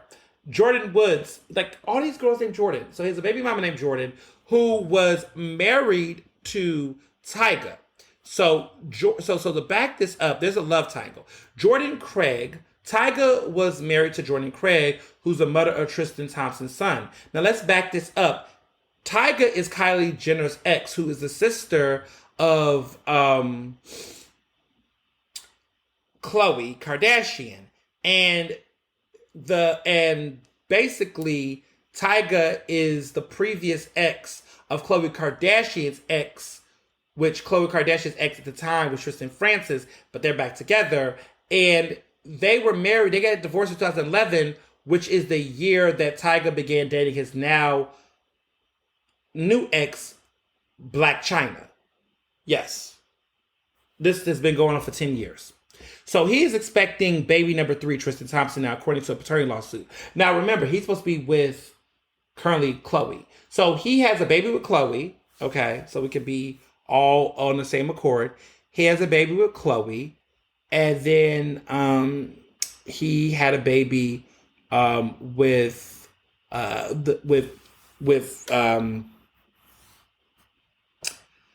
Jordan Craig. And so Khloe Kardashian has a baby with him, and the baby's name is True Thompson. But it's just too much going on. So they also have a baby named King Cairo. But that's Tyga and Black China. They have a baby named King Cairo. But Jordan Craig is, I guess, a model, Instagram model. I don't know what she do. You just never know who these girls are, how they pop up. They're not like, she doesn't, I mean, like most of the Kardashians, like, what are their actual talents? I mean, I guess Khloe has a business now, I suppose, I guess, whatever. But the thing is that, long story short, Khloe has been trying to project that Tristan can change, that Tristan was going to be this great guy, all these different things. The whole hood knew that he was a hoe. The whole hood knew what was going on. The whole hood knew that was a joke. And Khloe has been trying to, for whatever reason, prove to be the victor in this situation, even though everybody, I think, from her friends to her family has probably told her that you need to hang it up. So now she has to, once again, look like a clown before the public. But the truth of the matter is, Tristan, dude, like, get a vasectomy, do something, snip it, whatever. Like, what are you doing? Like, this is pathetic. I don't know. This is just pathetic. And, I mean, it's just like, I don't know. To me, he's a professional basketball player. He plays for the Sacramento Kings. He had a moment, but then now we don't really hear anything. There is a speculation that he might have a third child. But he's 30 years old, so we're both 30. And he looks so much older. I mean, that's what the stress looks like when you're out here being a workhorse. But I guess I say all this to say that I think, to me, one of the things that for women who, or people, because this could be relatable to anyone, it's not just women, I suppose, but just stop antagonizing Black women. I'll just say that much. Stop antagonizing and blaming other people for the shit. If you're in a relationship and somebody cheats, don't go after the quote unquote other person. Like I've always told people, go after the person that you made vows to, that you made agreement to, and all of the stop talking to this person, don't ever go there again, trying to spy and all that. If you have to do all that for the person that you're dating, if you have to go through their phone and look at their stuff, if you have to do all of that, then that means that's not the person for you. And having a kid is not a guaranteed way to hooker people down. First of all, if you're rich like them, they're rich people. They're rich folks, okay? They have money that I don't have currently. When you have money like that, a kid is not going to force a person to stay because there's too much money on the table. I've seen, I mean, even it doesn't even do the same for people who don't have money. But I've seen the case be made for people who don't have money to keep a kid because, filing taxes and shit like that. Maybe they can make it work. It makes more sense that way. But when you have money, like what is holding you back from staying in a relationship with somebody that you don't want to stay in a relationship with? That's just my opinion. I don't think there needs to be an obligation at that point. You can, provide child support. You can, deal with traveling arrangements. You can see the kid wherever you want. I mean, if that's what if you're not really trying to be faithful in a relationship, why force that? I don't get that logic. So I don't know. But I also always felt like Chloe in general in that situation has always felt like she had to maintain to one up her sisters or not even one up her sisters, but level up with her sisters. I don't think she can ever one up them, but I think to try to level up with them. Interesting enough, it seems like Kylie has been now her shit's a mess, but she seemed to be the one consistently keeping the same man in the picture. I mean, she's been had her second child with Travis Scott. It's like, wow. Like they like really like each other. I don't think she likes, I mean, since his last shenanigans, which sidebar, cause I just have to say this, shout out to those families who have not accepted him to pay for their funerals. I think that's very, I mean, I'm not judging anyone who did, cause I mean, if you had to take that money to, you had to do what you had to do, right? That's real. But to me, if you're somebody who was in a position, you know what I'm saying? It's a lot. It's a lot. But to those families who just said, no, we don't want you to pay for our kids' funeral, I think that's bold.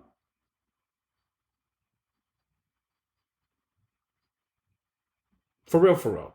Right? I think that's bold. So, yeah, so much.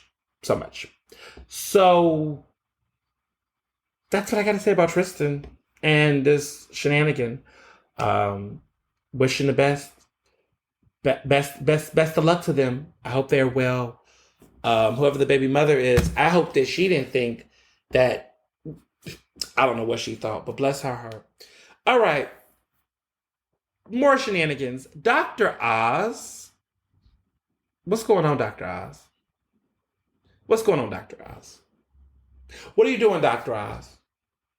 For real. What are you doing? He's running for Senate, y'all. He is getting into this crowded, crazy-ass Senate race in Pennsylvania, where there's already speculation that people are questioning his situation. Do you live in Pennsylvania? They say he got a house somewhere around here, but he got a place in Jersey, New York connections. He's running as a Republican, so let's just get that out the way. He's running as a Republican. I don't know what the fuck he's doing. I heard that Dr. Oz is not even like respected as a doctor in his position, his profession. I haven't heard good things about him. Now he's running for the U.S. Senate, which is just wild. But let me say this. I'm not sleeping on him. Because at this point, anything can go. I don't know. I think it might be hilarious. But I mean, it could be that Donald Trump enigma where he's this high-branded media person where you got to think about who watches him on TV every day. They're not reading those articles. They might be media illiterate. They might look at him and say, he's funny, he's got heart. And all it takes is a couple of dumb-ass people within the political confines to say, you know what, Dr. Oz might be not that bad after all. I mean, Dr. Phil could be able to run for something, even though anyway. You just never know at this point who could run for something, Ilyana Van Zant can run in Atlanta or something, and somebody probably vote for her. And she'll probably have the campaign slogan, "Not on my watch." I mean, she could have that campaign slogan. That might be hot. It's just anything can happen at this point in politics. You just never know with clowns like him. I mean, he's got money. See, always be afraid of a motherfucker who's reckless with money, because that's exactly how we got Donald Trump and a lot of other people, right? Okay, he could be reckless with money. He come in the race and just say, listen, he wants this seat so bad. I don't even know why he wants to be in the Senate. I don't even understand why he wants to. That's just so, dude. There are people in the Senate that would rather have your job, Dr. Oz. Like, they would rather be on TV saying stupid shit and making millions of dollars, making hella money. Why would you want to go and have their job? Well, it's so stupid. Because you know why? You know why? He's actually not. Because he recognizes that there's power there that they don't understand they have. Because he did probably read up on the job. And I must say, to my fellow Quakers, he is a Penn alum, y'all. He got his MBA and his medical degree from Penn. Yeah, he's Penn alum. But Penn don't even talk about him. They don't even talk about him. They don't talk about Mari. I mean, Mari has been brought back to school. I used to say they don't talk about Mari. They do talk about Mari Povich. I used to think that they were ashamed of him because of his show. But no, they like them some Mari. Mari gets invited back to campus. And I saw him on campus. And I love me some Mari Povich, okay? But I don't ever hear anything about Dr. Oz. I don't see Dr. Oz in the Penn conversation. I'm not saying he has not come to campus. I just don't ever. In my 4 years that I went to Penn, I've never heard anyone tell me Dr. Oz went to Penn. I found out recently. Like, I know about John Legend, I know about Tory Burch, I know about Elon Musk, John Huntsman, a couple folks, right? I know about them. But Elizabeth Banks, right? Ernest Owens. I know about those people. But I don't know anything about Dr. Oz until now. So I don't know what's going on with the Senate race, but it's looking very messy. I was trying to figure out when I want to plug this in. I guess I'll plug this in now. Or, yes. So I went to PA Society this weekend. I've been busy this weekend, y'all. I went to New York for Rolling Stone magazine. But afterwards, I was dressed up like that because I was co-chairing an event with the Aldea Foundation, which I'm on the board of. And we had our big, grand PA Society media leaders reception diversity gala event, which, let me back up. PA Society is one of the largest gatherings of Pennsylvania elected officials and power brokers and folks. They meet in New York at the Waldorf Astoria Hotel every year since the 1800s, except clearly COVID, it didn't happen. But this is where all of the Pennsylvania politicians meet. Now, there is a gathering like this in New York, but they go to Puerto Rico. But this gathering is just a train ride away on Amtrak, Excella, if you're nasty, to go to New York. And this always happens the first weekend in December. So I haven't been to PA Society in forever. The last time I went was in 2015 when I was the vice chair of advocacy for Equality Pennsylvania. And that's like a large statewide LGBTQ advocacy organization. It was a C4 and a C3. They're not as pop anymore, but I was there when it was in its height. They gave out awards. They had an event at the author who wrote the gay author who wrote the book Midnight in the Valley of Good and Evil. He's gay. He was at his lovely house in the West End, and it was nice. He was Upper West Side. He lived in Upper West Side. Upper West Side.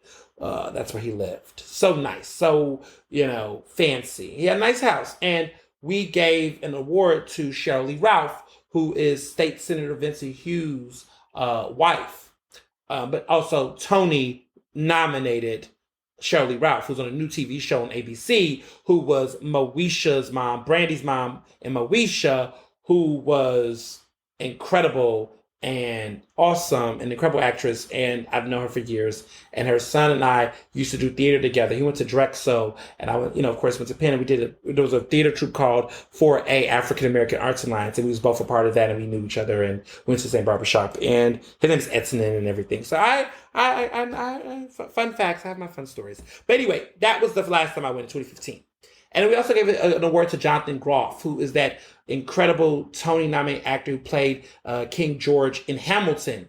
Jonathan Groff, we gave him an award too, and he was there, and I took a picture with him. Great, talented actor. And he's been doing some great things since. So it was him and Shirley Ralph. It was a fun party, very, very nice. So that was my PA Society experience back in 2015. Now, fast forward. It's 2021. Mr. Owens is no longer 24. He's now 30.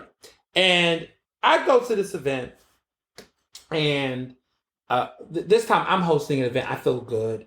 I'm a part of something special. I co-chaired this with some great colleagues in the industry, and we awarded some great honors to some people at the Bill and Melinda Gates Foundation, Google, other great sponsors, and Chris Brennan at the Philadelphia Inquirer, who's a big political reporter, who's been covering politics for 20 years. A lot of great folks was in the building, some elected officials, hobnobbing, prospective candidates. It was a place to be. There was a lot of people. There was packed. You all saw some Instagram stories and stuff. It was dope. But the conversation, okay, and I won't disclose who said this to me and what conversation I was having with whom, but I had a very deep conversation about Malcolm Kenyatta, who is, of course, the current state rep in North Philly, and he's running for Senate right now. And he's been in the news lately trying to talk about gun violence in Philadelphia, finally. Trying to declare a state of emergency, which we've already heard about that already. But he wants to declare one now. He wants to step up and be more active in his district because I don't know if y'all been hearing, but it's not looking good for him on that national Senate race. And now he's trying to focus in his district, on his constituents. But I've heard that the conversation is two ways about Malcolm in his district for the most part. It's either Malcolm who, like they don't really know who the fuck he is, or it's what did he do? What does he do? Like, what did he do? Like, in other words, what has he done in Harrisburg for his district, his constituents? It's not popping right now. They're like, what has he done is the largest question. Now, y'all know background. You could go look at the episode I did called A Goofy Senate Race, PA Race. It was, I think I did that episode back in April. Go back to your archives. There's lots of reasons. I tell the full story why Malcolm Kenyatta and I are not cool. I don't like him. He doesn't like me. But listen, we're cordial, but we don't like each other. And it is what it is. I mean, he's in his second marriage. I'm friends with his first ex-husband, and so there's a little bit of background for those who don't know. But what I heard at PA Society from some close politicians connected to this whole fiasco is that he basically has been throwing, allegedly, people under the bus in his party.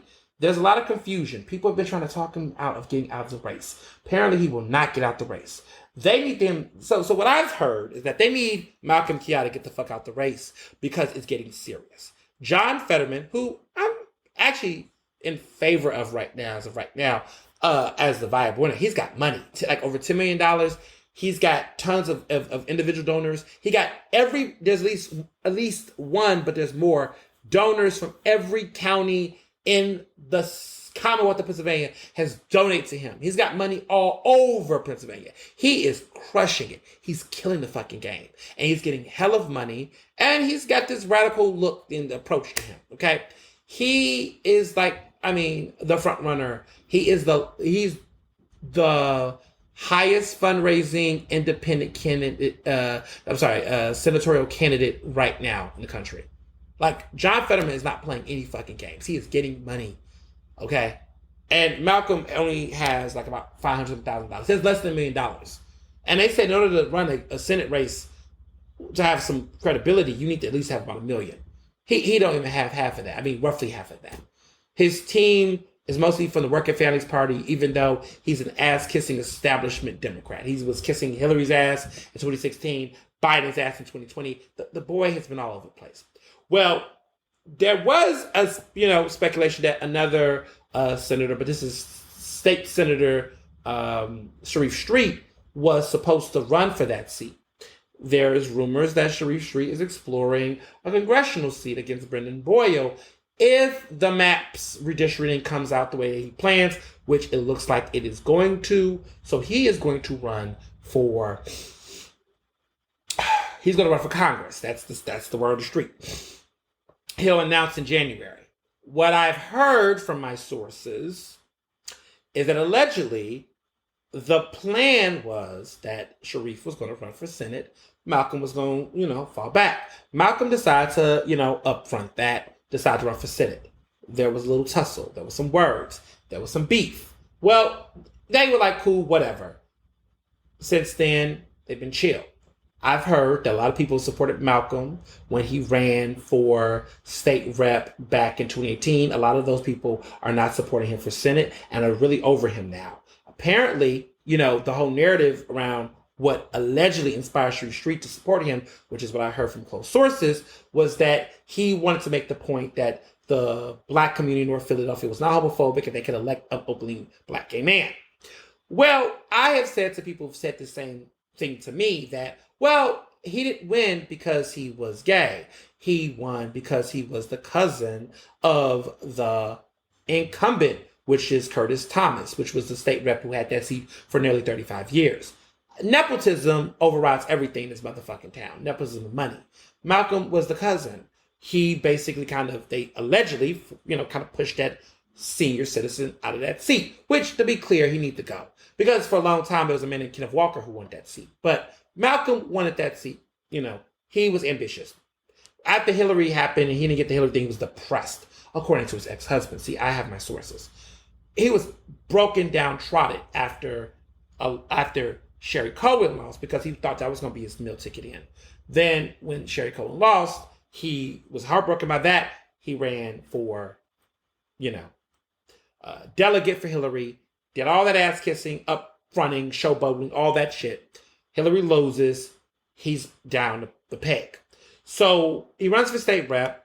That does well for him. He gets a seat. Nepotism wins. And basically, he gets on Biden's coattails. Well, the thing is, Biden is not talking. Biden is not giving him an endorsement. You're so cool with this man. Why ain't giving you an endorsement? Oh, but wait, you're getting support by the Working Families Party. You know why? Because the local Democratic Party is not backing him.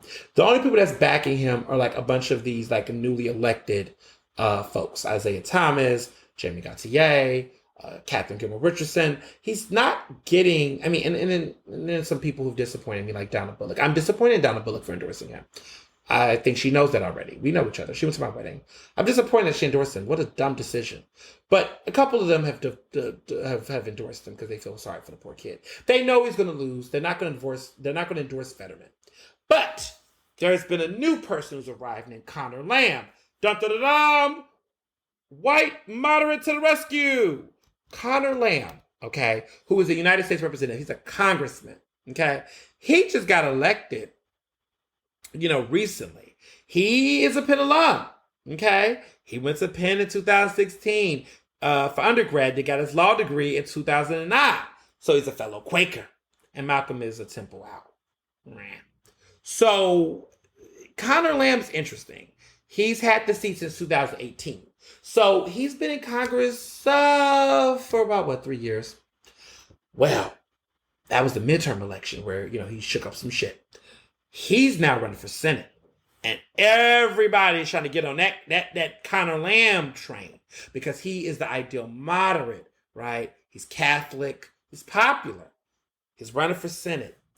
And he's voting to build back better, which tells you he's along the line of Joe Biden, which is interesting because remember, Biden was a big old fan of Malcolm. But Malcolm was allowing himself to be tokenized as the black gay guy who was supporting him. Thing is, that has not crossed over for a Senate support from Biden. I think Biden is going to support Lamb. Because let's be clear, Fetterman is a radical. Fetterman is like the Undertaker. I like it. I think it's fun. It's giving me Bernie Sanders chills without the Bernie bros. Yeah. But it's giving me the energy that is like, I kind of like the shakeup that Pennsylvania needs. Pennsylvania needs a shakeup, but I think Fetterman's kind of like the best person right now. Because the black candidate we have is the weakest motherfucking thing on the fucking planet as far as this race, and that's Malcolm Kenyatta. So Connor Lamb is coming in, right? The laborers is going to back him. Black politicians are backing them. The more moderate, safer ones. They're all establishment Democrats are backing Connor Lamb behind Malcolm. These young people who have like no political clout, most of them don't really have that much air. They're backing Malcolm out of sympathy, and maybe some of them do like him. But now that Connor Lamb has entered the race, I've seen shifts.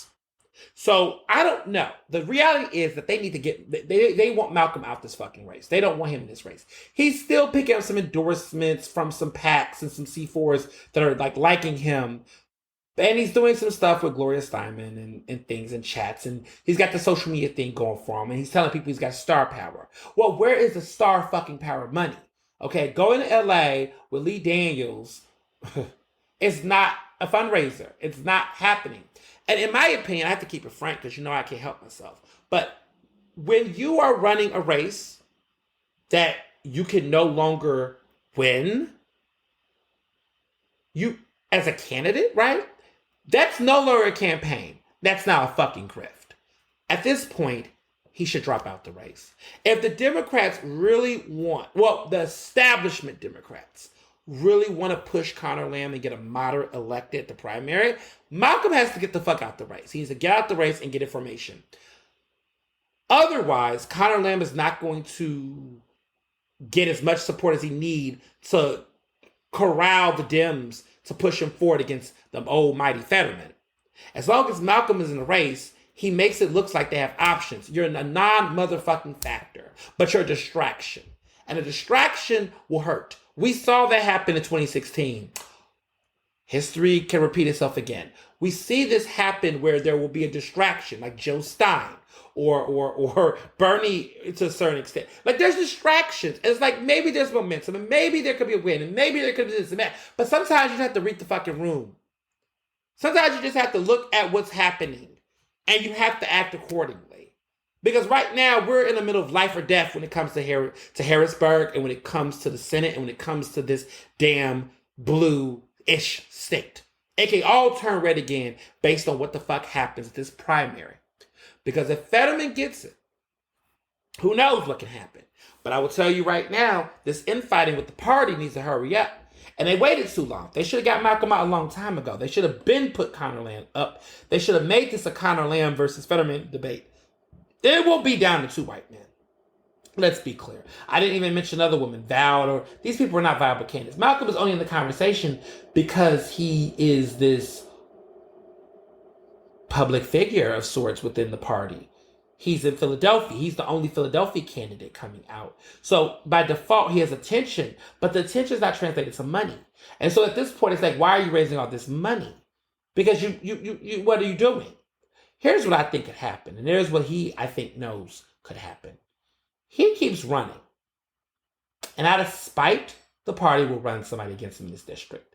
He will walk out in May losing the Senate race and losing his state rep seat. Both. I think that's a good idea. But again, he could lose both. Or he could lose a Senate race with egg on his face and then have to, keep his state rep seat. But he becomes a joke at that point. I think there's a part of him who does not want to go back to Harrisburg if he loses the Senate. If he loses his Senate race, he doesn't want to go back to Harrisburg because he's going to be a joke. And they're going to humble him. They're going to humble him. They're going to strip him of whatever potential he could have had because he didn't wait his turn. The party will make him their afternote. He won't get promoted to positions. He won't get appointments. He's risking it all right now doing this race because he overplayed his hand. I think everybody saw his greed, his ambition too early. And I would say, as a young person who is ambitious myself, you got to be with a plan and you got to have some work behind you. He ain't got no stats. Where your stats at? Where your legislation? What bills have you passed of meaning? Stop coattail ragging people. Going viral with dramatic ass speeches does not make you ready for the fucking U.S. Senate. Not now. Maybe you could have did that shit back in 2008, 2000, whatever, when Obama got elected. Maybe you could have gotten it then when things were a little bit okay. But shit is wild. Like, it's time for smart people to be in office. It's time for competent people to be in office. It's time for people with their shit together to be in office. And you, quite frankly, my foe, do not have that. So that's it. That's what I'm hearing. So to me, it's not a question of if Malcolm is dropping out, it's when. But it's getting tight, y'all. Okay? People are going to have to start doing ballot signature petitions soon. It's getting real. We're getting close. The primaries is next May. So we're like less than 6 months away from the primaries, Democratic primaries. Like governor, Senate, shit is getting real next year. Like we're like less than a month away from 2022. Y'all better buckle the fuck up. It's about to go down. Basement. All right. Before I get into my, final two things. Chris Cuomo has been fired by CNN. I'm so happy I can no longer say the word suspended. I was over that shit. He is fired. And he should be fired, okay? He should be fired. Chris Cuomo should be fired, okay? An absolute total mess, okay? He put out a statement on Saturday night saying, because he got fired on Saturday night, it became public, it was breaking news, okay, and people are feeling sorry for him and kissing his ass. He said, quote, "This is not how I want my time at CNN to end. But I have already told you why and how I helped my brother." So let me now say, as disappointing as this is, I could not be more proud of the team at Cuomo Primetime and the work we did as CNN's #1 show at the most competitive time slot. I owe them all and will miss that group of special people who did really important work. So, it's been a minute since I have done my communications thorough analysis of language and marketing during crisis. What Chris Cuomo is saying in this is basically, I'll be back in the, Terminator voice. He's letting you all know, first of all, he's trying to blow it off like this ain't no big deal. This is a big fucking deal, Chris Cuomo. This is a big fucking deal, okay? A big deal. What is also telling us is that he is like, my show, just for all you other network stations, was the #1 show in the most competitive time slot. So in other words, I got fired. I need a new job. Okay, so MSNBC was good. Okay, he looking for a job, y'all. MSNBC, holla at him. They won't do it. Who knows? I mean, listen, if Brian Williams can get a second shot, all these white mediocre men, if Jeffrey Toobin can get a fucking second shot, I mean, from dicks to plagiarism to helping brothers out like Fredo, listen, all of them. Listen, anything can happen for Chris Cuomo. Okay, I wouldn't be surprised, but he is letting y'all know right now that he left on a high note, which means that clearly the viewers don't give a fuck, because in spite of all of that shit, he was still #1. So go ahead and hire me. See, they had to fire me because they might get some other shit going on. For starters, there was a quote in the Washington Post, and I have to quote this. It came from a piece that did an analysis about the situation. Quote, "This was about a high-powered media star using considerable juice to blunt credible accusations of sexual assault and misconduct against the governor of New York." Boom. Chris Cuomo abused the power he had as a member of the Free Press to discredit victims. Shame on him. Fuck him. And that's really why he's fired. Because at the end of the day, it wasn't just, I'm going to pull back from the story. Because see, the whole thing was when they didn't let him cover the story. Remember, he had this little bromance with his brother on the air during COVID when he had COVID and they was doing all that. I was I wasn't liking that. I thought that was a little too much. Because CNN, which I have written for, I've been on CNN, all of that. I know some people that work there that I have a lot of utmost respect for and love for. So I don't think this is an attack on the entire team. But Jeff Zucker, he got to figure it out. But as far as the rest of them, they're great people. The black people that work at CNN, I have the utmost respect for, have great relationships with them. But I have to say this, in fairness, when it comes to Cuomo's situation, that was just sloppy. He was too close to his brother during the whole situation. So when the scandal went out with his brother, because Governor Andrew Cuomo had a lot of scandal, right? He was caught up with the COVID stint, lying about nursing homes and stuff, and allegations of that. Then this situation with the sexual assault allegations, he had too much going on. CNN let Chris have a little bit too much cozying with his brother. So then they said, okay, he couldn't cover the stuff. Okay. But then we found out he was using media sources and using connections allegedly to basically help his brother out to discredit victims. That's a character flaw. That's a journalistic integrity issue. So you have to go, because the Republicans are already about to lambast CNN.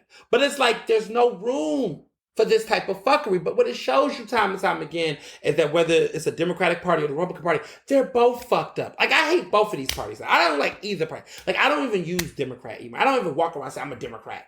Like, I just can't. As a black gay man in this country that still do not have my humanity, have my Equality Act passed, do not have rights that protect me fully passed, I cannot support both of these parties until I get everything I fucking deserve. And nobody really should be supporting either of these parties until they feel fulfilled. Now, if you're a white man, a white straight man in this country, that is in this country, maybe that you can be able to choose between both parties. But as of right now, I can't affiliate myself with both parties. Now, I know how I vote might be skewed one way, clearly.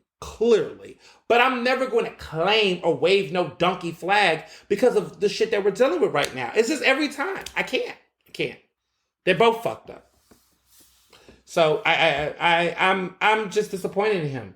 But I just don't know what's going on with Don Lemon. Oh my gosh, Don. We just saw each other a couple of weeks ago. You should have had me on your show. See. But Don, there's stuff about Don.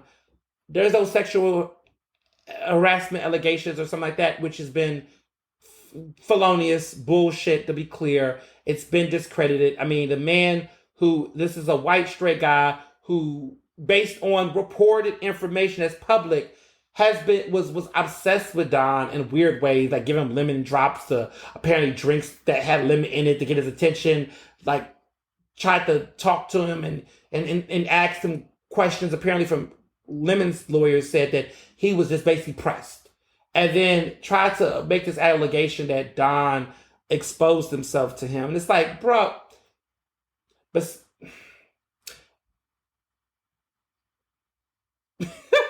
I'm just gonna be quiet.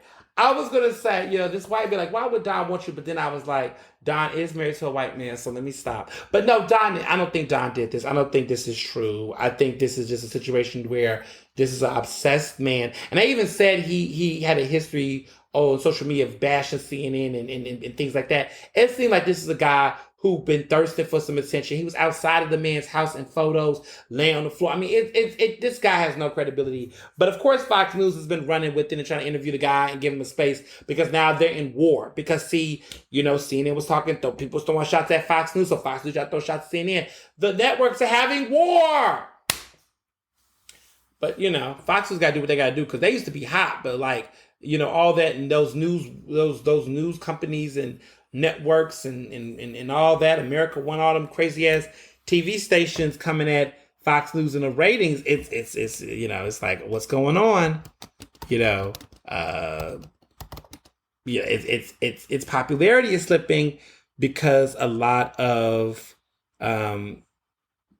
shit is going on. I mean, there's a lot of stuff going on. I mean, part of it is some of these conversations are connected to a lot of these ridiculous, like One Newsmax and One America News, OAN, that's been really pushing a lot of the conservative stuff. So it's been a lot. But who knows? But you live and you learn. So, and wrapping this up, I have two things I need to talk about with y'all real quick. I changed my voice a little bit to talk about this. So there has been a particular trial that has been happening this week. And in the midst of everything else going on, this trial has been going on. A lot of you have been asking me, what do I know? What do I think? The verdict has not come out yet. So I am not talking about it yet. But I assume the verdict will come out next week. And depending on how it is and what might come from other things I know, I will definitely have something to say. But I will tell you, because I won't say names on this podcast, but the person involved in that trial, I will tell you, I've been talking to them for several months now, and I have not publicized that. So this is the first time you've heard this. I've been talking to this man for several months. He reached out to me in my DMs on Instagram. And we've been talking for several months. Do not DM me and ask me who the person is. If you don't have context clues, if you've been living under a rock and you have not been following this trial that's been going on this week that just ended, its defense and all that, then I'm not telling you. And if you ask me, I'm not going to answer anything. I'm not going to say nothing because I'm telling you right now, I'm not going to say who the person is. But it's obvious who it is, but I'm not going to say the name. I am sworn into not saying the name. But this person, I have had conversations for several months. Not every day, but periodically. And they follow me on Instagram. So you can go look and you'll find out who it is if you do that part. But they follow me on Instagram and I follow them back on Instagram. We've been having communications for a minute. And I've been following this trial and I've been trying to figure out what's going to happen. I would just say that I saw the trial and what's been said and some of the things that has happened. And all I have to say is very interesting. Very interesting. Very, very interesting. But we'll find out next week what goes down. That's all I can say on that. Now for something I can tell you all. This week, I am going to go on the Scorpion Show. I'm going to be a special guest this week. For those who've been watching the Scorpion Show, which a lot of you do, because the Scorpion Show's podcast is number 2 on a lot of you all's list next to my show. Scorpion Show, it's every year. For the past 5 years, since 2016, I have been an annual guest on the Scorpion Show.